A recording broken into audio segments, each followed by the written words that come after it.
Bengaluru rave party వ్యవహారం నెల్లూరు రాజకీయాల్లో కలకలం రేపుతోంది. రేవ్ పార్టీకి సంబంధించి వైసీపీ మంత్రి కాకాని గోవర్ధన్ రెడ్డిపై మాజీ మంత్రి టీడీపీ సీనియర్ నేత సోమిరెడ్డి సంచలన ఆరోపణలు చేశారు.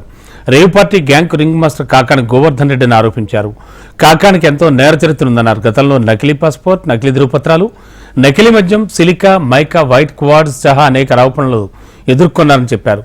బెంగళూరు రేవ్ పార్టీ వ్యవహారంపై కేంద్ర దర్యాప్తు బృందాలు విచారణ జరిపించాలని సోమిరెడ్డి డిమాండ్ చేశారు.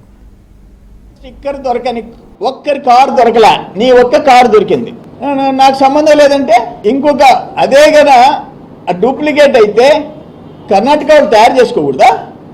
ఆంధ్ర వాళ్ళ డూప్లికేట్ స్టిక్కర్ తయారు చేసుకోకూడదా? తెలంగాణ చేసుకోకూడదా?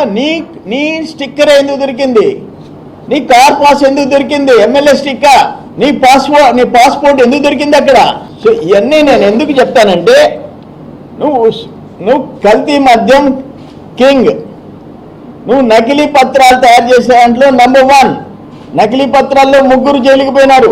నకిలీ మద్యంలో అందరూ ముద్దాయిలు అయిపోయినారు. 5 రాష్ట్రాలు. నిన్న మళ్ళీ మద్యంలో 15 రోజుల క్రితం 19 మంది జైలుకి పోయినారు. 19 మంది. ఈ ఫైనల్ గా నేను అనేది ఏంటంటే, అంతర్రాష్ట్ర ముఠా.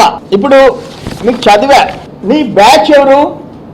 1 రాజేంద్ర నిర్మల్ కుమార్ బెంగళూరు, పాదసారథి సురేష్ పాండిచేరి, కామసాని గోపాలకృష్ణ అప్పు చెన్నై, లోకేష్ లోకి బెంగళూరు, సంతోష్ బెంగళూరు, మలిక్ శెట్టి రమేష్ బెంగళూరు, శామ్యూల్ మాంట్రో గోవా.